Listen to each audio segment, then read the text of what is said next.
네, 안녕하세요. 정 박사입니다. 먼저 우리에게는 육신의 아버지와 육신의 어머니가 계신 것과 같이 우리에게는 하늘의 아버지와 하늘의 어머니가 계시다. 우리 하늘의 아버지는 예수님의 아버지가 우리의 하늘의 아버지이시고, 우리 하늘의 어머니는 예수님의 어머니 되시는 성모 마리아께서 우리의 하늘의 어머니 되신다라는 말씀을 여러분에게 전하면서 오늘 주제를 진행하도록 하겠습니다. 오늘 제가 여러분과 같이 나눌 말씀은 1830년 가탈리나 라브레라는 한 젊은 수녀에게 발현하신 성모님에 관한 이야기입니다. 그래서 그 수녀님에게 자신의 모습을 보여주시면서 이대로 본 이대로 메달을 만들어라, 그렇게 말씀하셨습니다. 그리고 이 메달을 거는 자에게는 큰 은총이 있을 것이다, 이렇게 성모님께서는 말씀하셨던 것입니다. 그래서 가탈리나 라브레 수녀는 그 사실을 수녀님의 영적 지도자에게 말씀하셨고, 그래서 이 메달을 만들게 된 것입니다. 그래서 이 메달을 만들어서 사람들에게 나누어지기 시작한 것이죠. 그런데 이 메달을 거는 사람들이 큰 기적을 체험했습니다. 그래서 그러한 분들이 많이 나왔기 때문에 이 메달이 이제 기적의 메달로 불리게 된 것입니다. 우리 한국에서는 기적의 패, 이렇게 불리고 있는 것입니다. 그래서 이 동영상을 제가 만들면서 받은 느낌, 첫 느낌이라고 할까요? 몇 가지 소개해 드리도록 하겠습니다. 첫 번째로 제가 받은 느낌은 성경 말씀의 능력입니다. 사실 이 메달을 걸면서 나타나는 많은 기적적인 사건, 그것들은 모두 메달에 있는 것이 아니고 그 메달에 담겨 있는 내용, 그것에 있는 것이죠. 그래서 그 메달에 담겨 있는 내용이 바로 성경 말씀입니다. 그래서 성모님께서 이 성경 말씀을 얼마나 사랑하시는가, 그래서 성모님께서 이 메달과 함께 하시기 때문에 이 메달을 거는 사람들에게 많은 기적적인 능력이 나타났던 것입니다. 그리고 두 번째로 제가 받은 인상은 원죄 없는 잉태의 교리의 중요성입니다. 이 성모님께서 얼마나 이 원죄 없는 잉태의 교리를 교회에서 채택하기를 바라셨는가 하는 것을 알 수 있습니다. 그래서 1830년에 나타나신 이 성모님은, 이 가탈리나 수녀에게 나타나신 성모님은 1858년 루르드에서 버르나데트에게 발현하셨던 성모님과 같은 분이십니다.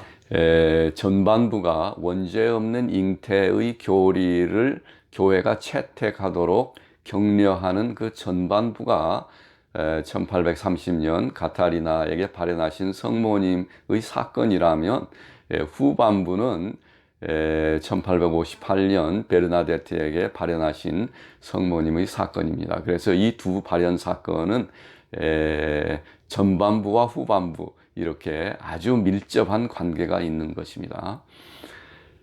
그리고 세 번째, 결론적으로 이 모든 것은 이 사실을 향해서 가고 있습니다. 그래서 이 결론적인 사실이란, 성모님께서는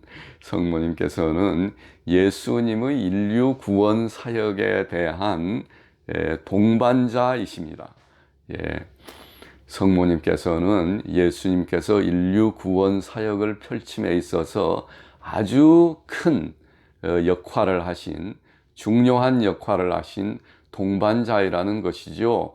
그래서 마치 아담과 이브가 에덴 동산에서 원죄가 우리 인류에게 들어오는 그 범죄에 두 사람이 가담했는데, 그들이 범죄의 협력자라고도 볼 수 있는 것입니다.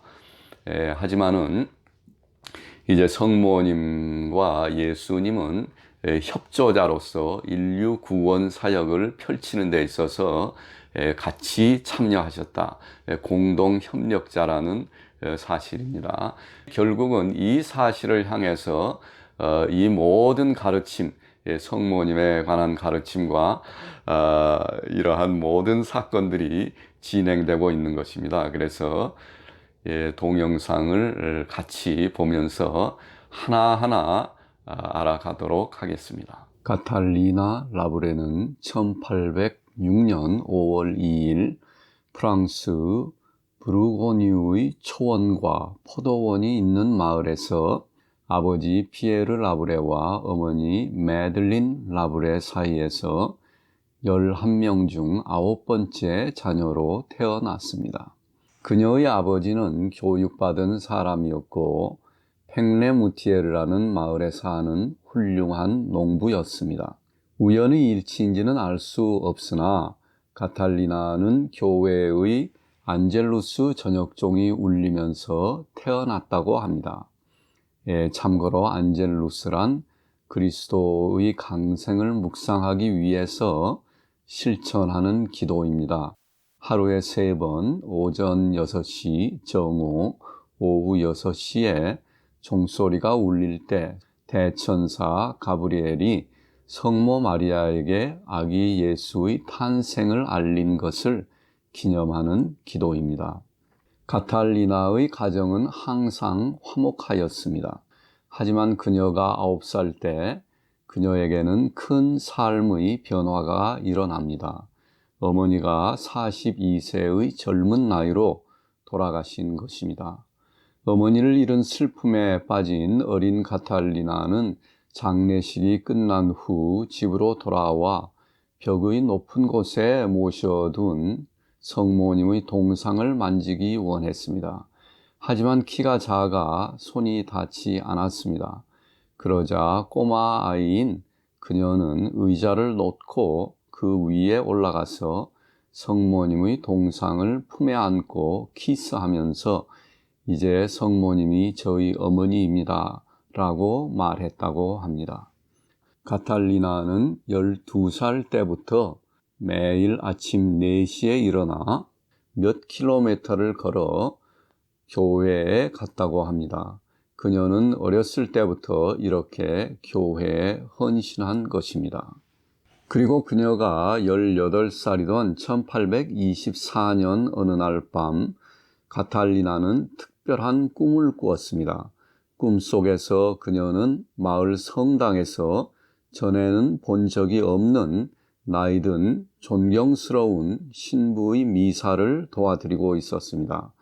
꿈속의 신부는 제단에서 돌아설 때마다 카탈리나를 바라보았습니다. 미사가 끝난 후 신부는 그녀에게 오라고 손짓을 했는데 그녀는 그에게 가지 않고 뒤로 물러나 달아났습니다. 그러자 꿈이 이번에는 병실로 옮겨졌습니다. 그런데 그곳에도 같은 신부가 있었습니다. 그는 이렇게 말했습니다. 내 자녀야, 아픈 사람을 돌보는 것은 좋은 일이다. 지금은 너가 도망가지만 언젠가는 나에게 와 기뻐할 것이다. 하느님은 너에게 계획이 있다. 잊지 말아라. 그녀는 꿈에서 깨어났습니다. 하지만 그 의미를 알지는 못했습니다. 카탈리나가 19살 되었을 때 그녀와 결혼하기 원하는 남자가 있었습니다. 하지만 카탈리나는 거절했습니다. 그녀의 여동생 토니는 물었습니다. 언니는 결혼하지 않을 거야? 카탈리나는 대답했습니다. 나는 예수 그리스도와 약혼했어. 토니는 말했습니다. 그럼 아직도 변하지 않았구나. 카탈리나는 대답했습니다. 나는 절대로 변하지 않아. 수녀가 되다. 그런데 그녀가 22세 되던 1828년 카탈리나는 파리로 갑니다. 카탈리나를 종교적인 헌신으로부터 멀어지게 하려는 아버지와 오빠의 계획이었습니다. 오빠가 운영하는 식당을 도와주게 하면서 바꾸어 보려는 것이었습니다. 카탈리나는 오빠의 식당을 열심히 돕습니다. 하지만 어둡고 담배 냄새가 가득한 분위기를 좋아하지는 않았겠지요. 얼마 후 가탈리나는 우연히 자선의 딸회에서 운영하는 병원을 방문합니다. 그런데 그때 병원 응접실의 벽에 한 나이 든 신부의 초상화가 걸려 있었습니다. 가탈리나는 그 초상화를 보고 놀랬습니다. 초상화 속의 인물이 오래전 꿈에서 본 바로 그 신부였기 때문입니다. 그래서 가탈리나는 안내하던 수녀에게 저분이 누구냐고 물었습니다. 그러자 수녀는 자선의 딸회 창립자인 성 빈센치오 아 바오로라고 말해 주었습니다. 가탈리나는 꿈속에서 본 인자하고 평화로운 성 빈센치오 바오로 신부의 말을 기억했습니다. 내 자녀야, 아픈 사람을 돌보는 것은 좋은 일이다. 지금은 너가 도망치지만 언젠가는 나에게 와 기뻐할 것이다. 하느님은 너에게 계획이 있다. 이 사건이 있은 지 얼마 후인 1830년 초, 마침내 가탈리나는 그녀의 언니 루이사의 뒤를 이어 파리에 있는 자선의 딸 수녀회에 입회합니다. 성모 마리아의 발현. 그녀가 수녀가 되어 파리의 루이리박 수도원으로 갔을 때였습니다. 성 빈센치오 아 바오로의 축제일인 7월 19일의 전날 밤에 책임 수녀님은 초심자들에게 거룩한 성 빈센치오 바오로의 선행에 대해 이야기한 후 그들 각자에게 그분이 입었던 중백의의 조그만 천 조각을 나누어 주었습니다. 그것을 받은 가탈리나는 성 빈센치오에게 자신의 눈으로 하느님의 어머니를 볼 수 있도록 간절히 기도했습니다. 가탈리나는 그날 밤 축복받은 성모 마리아를 볼 것이라고 확신했습니다. 그리고 그녀는 이 같은 신념 속에서 잠이 들었습니다. 그런지 얼마가 되었을 때 밝은 빛과 함께 4, 5세쯤 되어 보이는 어린 아이의 목소리가 그녀를 깨웠습니다. 라브레 수녀님, 예배당으로 오세요. 축복받은 성모님께서 기다리고 계십니다.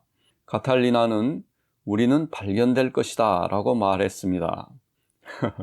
네, 좀 설명을 드리면 우리는 발견될 것이다 라는 이 말은 조용히 해, 아무도 몰라야 해 라는 뜻으로 해석하면 되겠습니다. 사람들에게 알려서 자신이 스타가 되기를 원치 않는 가탈리나 수녀의 겸손함을 보여주는 한 예입니다. 그 작은 아이는 말했습니다. 불안해하지 마십시오.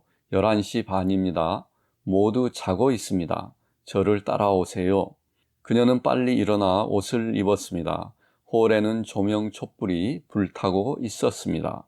예배당에 도착하자 문이 잠겨 있었는데요. 천사가 손을 대자 잠긴 예배당 문이 활짝 열렸습니다. 채플 안을 본 가타리나는 놀랐는데요. 마치 자정 미사를 위해 준비된 것처럼 촛불이 환하게 타고 있었기 때문이었습니다. 그녀는 곧바로 제단 레일에 무릎을 꿇었습니다. 그러자 갑자기 비단 복장이 고요히 흔들리는 듯한 소리를 들었습니다. 그리고 축복받은 성모 마리아가 타오르는 영광의 광채 속에서 의자에 앉아 계셨습니다. 가탈리나는 즉시 일어나 축복받은 성모님에게로 달려가 무릎을 꿇고 어머니의 무릎에 손을 얹고 껴안았습니다. 네, 가탈리나 수녀님이 9살의 어머니를 잃고 성모님을 어머니로 모신 후 얼마나 성모님을 그리워했는지 알 수 있습니다. 그러자 성모 마리아는 이렇게 말했습니다. 하느님께서 너에게 임무를 주시기 원하신다. 반대가 많을 것이나 두려워하지 말라. 필요한 일을 할 수 있도록 은총을 베풀어 주실 것이다. 너의 영적 지도자분에게 속에 있는 모든 것을 말하여라. 프랑스와 세계의 사악한 때이다. 성모 마리아의 얼굴에 아픔이 비쳤습니다. 그리고 말씀하셨습니다. 제단 아래로 오너라. 크고 작은 모든 사람들에게, 특히 은혜를 구하는 사람들에게 은총이 쏟아질 것이다. 너는 하느님과 성 빈센치오의 보호를 받을 것이다. 나는 항상 너를 바라보고 있을 것이다. 많은 박해가 있을 것이며 십자가는 멸시받을 것이다. 땅에 던져지고 피가 흐를 것이다. 성모님은 얼마 동안 더 말씀하신 후 희미한 그림자처럼 사라지셨습니다. 가탈리나는 어린 아이 천사의 인도를 받아 예배당을 떠나 복도를 지나 기숙사로 돌아왔습니다. 그리고 그녀가 잠자리에 들자 천사는 사라졌고 시계가 새벽 2시를 울렸습니다. 두 번째 성모 마리아의 발현. 가탈리나는 자선의 딸회의 초보자로서 정상적인 삶을 살고 있었습니다. 그녀는 1830년 11월 27일 토요일 오후 5시 30분에 저녁 명상을 하기 위해 다른 수녀들과 함께 예배당으로 들어갔습니다.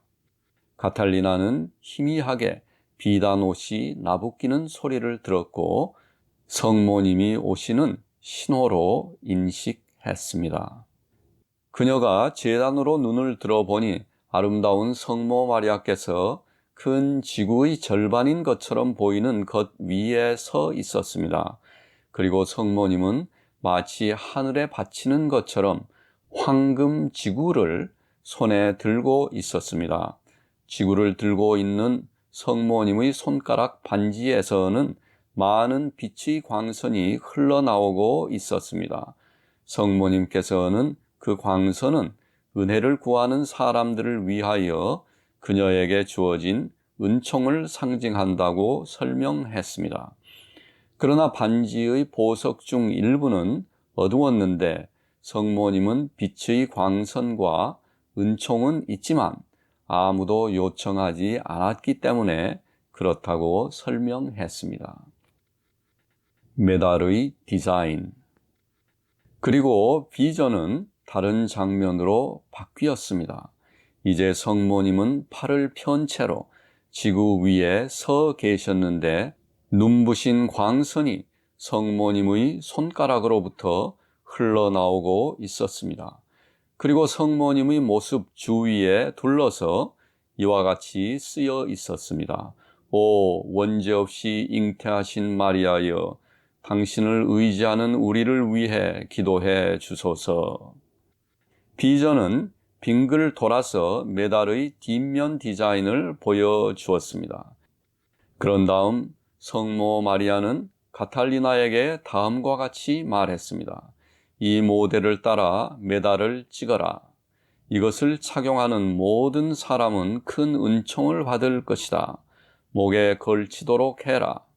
확신을 가지고 착용하는 자에게는 은총이 풍성할 것이다. 그런데 여기서 성모님이 말씀하신 확신이란 메달의 앞과 뒤에 새겨진 뜻에 대한 확신을 의미하는데요. 여기서 성모 마리아께서 가탈리나에게 내려주신 기적의 메달에 새겨진 내용에 대해서 알아보도록 하겠습니다. 기적의 메달 앞면의 의미. 앞면에는 성모님께서 서 계십니다. 그리고 성모님 주변을 감싸며 프랑스어로 쓰여 있습니다. 이 말의 뜻은 한국어로는 오 원죄 없이 잉태되신 마리아님, 당신께 의탁하는 저희를 위하여 빌어주소서입니다. 그러므로 메달에는 성모님은 원죄 없이 잉태되었다라고 쓰여 있습니다. 원죄 없이 잉태된 성모 마리아에 대한 교리는 성모님이 가탈리나 라브레에게 1830년 발현하신 지 24년 후인 1854년에 교황 비호 9세에 의해 공식적인 교리로 채택되고 선포되었습니다. 그리고 4년 뒤인 1858년에 성모님께서 프랑스 루르드에서 베르나데트 수녀에게 발현하셔서 원죄 없는 잉태 교리에 대한 교회의 올바른 결정을 확인하여 주셨습니다. 네, 이는 제가 루르드 성모님의 발현 동상에서 자세히 설명하였습니다. 아직 보시지 않으신 분들은 꼭 보아주시기 바랍니다. 그러므로 성모님께서 1830년 카탈리나 라브레에게 발현하신 사건은 1858년에 루르드에서 베르나데트에게 발현하신 사건과 밀접한 연관이 있습니다. 두 발현 사건 모두 성모님의 원죄 없는 잉태를 말씀하시려고 오셨을 것이라고 저는 생각합니다. 1830년 카탈리나 라브레에게 오셨을 때는 교회가 원죄 없는 잉태 교리를 채택하도록 격려하기 위해서 오셨으며 1858년 베르나데트 수비르에게 오셨을 때에는 교회가 원죄 없는 잉태 교리를 채택하고 선포하였음을 축하하기 위해서 오셨다 하겠습니다. 계속해서 메달을 보기로 하겠습니다. 또 자세히 보면 성모님은 지구 위에 서서 발 아래에 뱀을 발로 밟고 있습니다. 성모님께서 지구 위에 서 계심은 하늘과 땅을 지배하는 권세가 있음을 나타내며 또한 뱀을 밟고 있으신 것은 성모님이 사탄을 얼마나 미워하시는지 잘 보여줍니다. 이 모습은 성경의 첫 책인 창세기에 묘사되어 있는 모습과 정확히 일치합니다. 여기서 창세기 3장 15절에 기록된 성모님에 관한 성경 말씀을 읽어보겠습니다. 네, 개신교에서 사용하는 성경입니다. 내가 너로 여자와 원수가 되게 하고 내 후손도 여자의 후손과 원수가 되게 하리니 여자의 후손은 내 머리를 상하게 할 것이요 너는 그의 발꿈치를 상하게 할 것이니라 하시고, 네, 천주교 성경을 들어보겠습니다. 나는 너와 그 여자 사이에 내 후손과 그 여자의 후손 사이에 적개심을 일으키리니 여자의 후손은 너의 머리에 상처를 입히고 너는 그의 발꿈치에 상처를 입히리라. 네, 여기서 제가 조금 해석을 붙이면은 이 말은 하느님께서 뱀에게 하신 말씀입니다. 하느님이 이브에게 너는 왜 그러한 죄를 범하였는가 물었더니 이브가 저 뱀이 속였기 때문에 그랬습니다. 이렇게 대답했어요. 그래서 하느님께서 노하시면서 뱀을 보시고 뱀에게 이렇게 말한 것입니다. 그래서 이 말씀은 3단계로 되어 있습니다. 좀 설명을 드리겠습니다. 첫째, 여자와 뱀이 원수가 되게 한다. 여자는 성모 마리아이고요. 뱀은 사탄을 의미합니다. 그래서 성모 마리아와 사탄이 원수가 되게 한다는 것이고, 두 번째, 여자의 후손과 뱀의 후손이 원수가 되게 한다는 것입니다. 즉 여자의 후손은 예수님, 네, 예수님과 사탄의 후손이 원수가 되게 한다는 뜻입니다.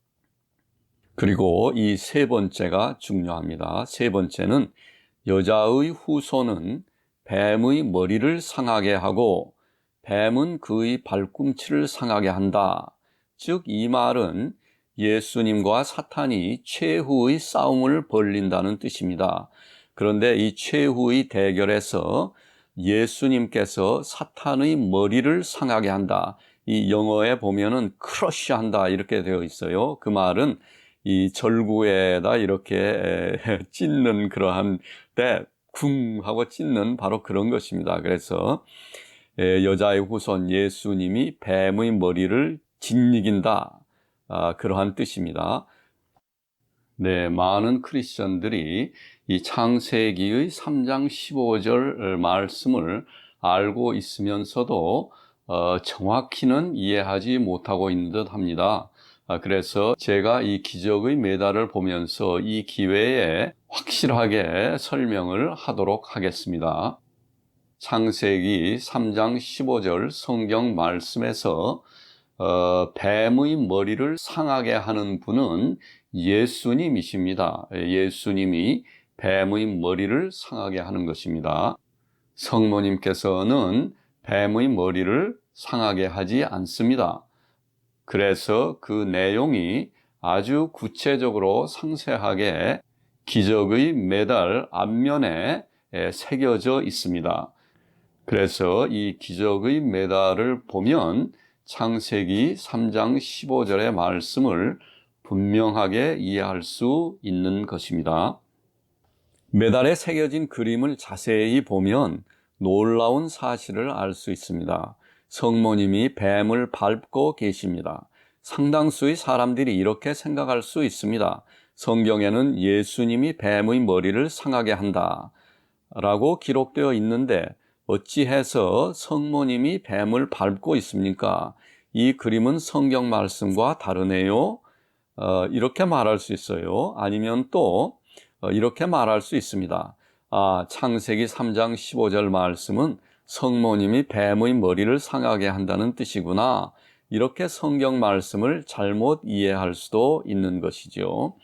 여기서 다시 한번 성경 말씀을 확인해 보겠습니다. 여자의 후손은 너의 머리에 상처를 입히고, 여자의 후손, 즉 예수님이 뱀의 머리를 상하게 한다는 것입니다. 아주 크러쉬한다는 것이에요. 아주 밟아버린다는 것입니다. 기적의 메달에서 성모님께서 보여주신 이 그림은 성경 말씀과 정확히 일치합니다. 그 이유는 이러합니다. 그림을 자세히 보면 성모님은 뱀의 머리를 밟고 있지 않습니다. 그러므로 성모님은 뱀의 머리를 상하게 하지 않는 것이지요. 그러나 성모님께서는 뱀의 목과 꼬리를 밟고 계십니다. 이것은 성모님께서 뱀이 꼼짝 못하도록 발로 누르고 있다는 것입니다. 왜 그렇게 하실까요? 그 이유는 예수님께서 뱀의 머리를 밟으실 때 뱀이 반격하지 못하도록 하기 위해서입니다. 즉 성모님께서는 이 뱀이 혹시 예수님을 상하게 할까봐 염려되어서 뱀이 꼼짝 못하도록 뱀의 목과 꼬리를 밟고 계시는 것이지요. 자세히 보면 성모님께서 오른발로 뱀의 목을 밟고 있고 왼발로는 뱀의 꼬리에 가까운 몸통 부분을 밟고 있습니다. 뱀은 고통스러워하면서 성모님의 발에서 벗어나기 위해 입을 크게 벌리고 안간 힘을 쓰고 있지만 성모님은 뱀이 벗어나지 못하도록 꽉 발로 밟고 있는 것입니다. 예수님이 일격에 사탄의 머리를 밟아 죽여버릴 수 있도록 하기 위해서입니다. 즉 사탄을 처단하는 싸움은 성모님과 예수님이 협력하여 이루어진다는 것입니다. 이 사탄과의 싸움에서 뱀을 발로 잡아 누르는 큰 역할을 성모님이 하시는 것이지요. 사실 원죄가 우리 인류에 들어올 때 이브의 역할이 아담의 역할보다 더 컸습니다. 역할이라기보다는 책임이라고 하는 게 낫겠네요. 원죄가 우리 인류에 들어올 때 이브의 책임이 아담의 책임보다 조금 더 컸다고 할 수 있겠지요. 이와 같이 인류를 죄에서 회복함에 있어서도 성모 마리아께서 새 이브로서 큰 역할을 담당하시는 것입니다. 결론으로 말씀드리면 창세기 3장 15절의 성경 말씀과 기적의 메달을 통해서 보여주신 성모님의 모습에서 우리는 성모 마리아께서 예수님의 인류 구원 사역의 협조자로서 깊이 관여하고 있음을 알 수 있습니다. 이제 뒷면을 살펴보겠습니다. 기적의 메달 뒷면의 의미. 앞면에는 말씀이 둘러싸고 있지만 뒷면에는 12개의 별이 십자가와 알파벳 대문자 M 그리고 두 마음을 둘러싸고 있습니다. 12별은 교회를 대표하는 12사도들을 의미합니다. 십자가는 예수 그리스도를 상징하며 알파벳 M은 성모님을 상징하는 심볼입니다. 마리아, 그 마리아의 M입니다.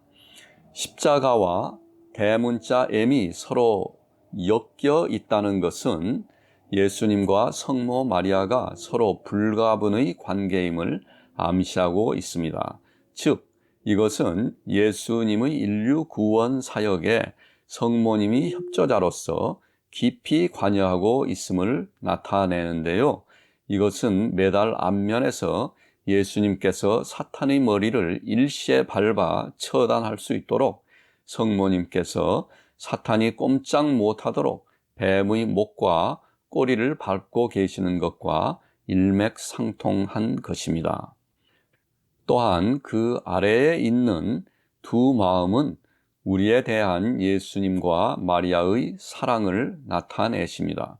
왼쪽의 마음은 가시덩굴에 찔려 있으며 오른쪽의 것은 칼이 관통하고 있는데 두 마음 모두 불에 타고 있습니다. 내 왼편에 있는 가시에 찔린 마음은 예수님의 마음이고요. 오른편의 긴 칼이 관통한 마음은 성모님의 마음입니다. 성모님으로부터 이 모습 그대로 메달을 만들라는 지시를 받은 가탈리나 수녀는 그녀가 고해 성사하는 알라델 신부에게 모든 사실을 고백했습니다. 그리고 알라델 신부는 이 메달을 만들어도 좋다는 허가를 파리의 켈랑 대주교로부터 받았고 첫 번째 메달이 2년 후인 1832년에 만들어졌습니다. 그리고 성모 마리아께서 약속하신 축복은 거의 즉시 메달을 착용한 사람들에게 나타나기 시작했습니다. 은총과 건강, 평화와 번영의 놀라움이 뒤따랐습니다. 그래서 사람들은 그것을 기적의 메달이라고 불렀습니다. 이렇게 하여 기적의 메달이 유명하게 되자 가탈리나 수녀는 다음 40년 동안 노인들과 허약한 사람들을 돌보며 수도 생활에 전념하였습니다. 가탈리나 수녀는 기적의 메달을 지시받은 사람이 본인이라는 사실을 그녀가 임종하기 직전까지 그녀의 고해 신부 이외에는 그 누구에게도 말하지 않았습니다. 가탈리나 수녀는 사람들의 관심이 자신에게 쏠리는 것을 막기 위해서 그렇게 한 것입니다. 네, 여기서 우리는 성모님을 만난 성인의 겸손한 모습을 볼 수 있습니다. 성인 가탈리나 라브레의 부패하지 않는 시신. 그리고 마침내 1876년 12월 마지막 날 성인 가탈리나 라브레는 최종적인 성모 마리아의 부르심을 받았습니다. 그녀의 어머니 성모님께서 그녀를 하늘로 부르신 것입니다. 교회는 그녀가 사망한 지 57년이 지난 1933년 그녀의 무덤을 열어보았습니다. 그리고 그녀의 몸이 마치 그녀가 묻히던 그날처럼 신선하고 고요하게 누워있는 것을 발견했습니다. 그녀는 70년을 살았고 57년 동안 무덤 속에 있었지만 그녀의 팔과 다리는 마치 그녀가 잠든 것처럼 유연했으며 그녀의 눈은 매우 푸르고 아름답게 남아 있었습니다. 현재 그녀의 부패하지 않은 시신은 성모님께서 그녀에게 나타나셨던 프랑스 파리에 있는 기적의 메달의 성모 마리아 예배당에 보존되어 있습니다. 가탈리나 라브레 수녀는 1933년 교황 비오 11세에 의해 시복되었고 1947년 교황 바오로 12세에 의해 성인 품에 올랐습니다. 네, 여러분, 오늘 우리는 원죄 없는 잉태의 폐 또는 기적의 폐에 대한 성모님의 발현 사건을 알아보았습니다. 여러분께서 혹시 집에 원죄 없는 기적의 패가 있으면은 목에 그으시면은 그것을 통하여서 좋은 사건이 일어날 것입니다. 그리고 우리가 잊지 말아야 할 것은 성모님께서는 예수님의 인류 구원 사역의 동반자이라는 것입니다. 협조자이라는 것이죠. 그리고 큰 역할을 감당하고 있다는 사실입니다. 오늘 또 여러분에게 사랑의 성령님과 십자가에서 우리를 위하여 희생하신 예수 그리스도의 큰 은혜가 함께하는 축복된 하루가 되시기 바랍니다.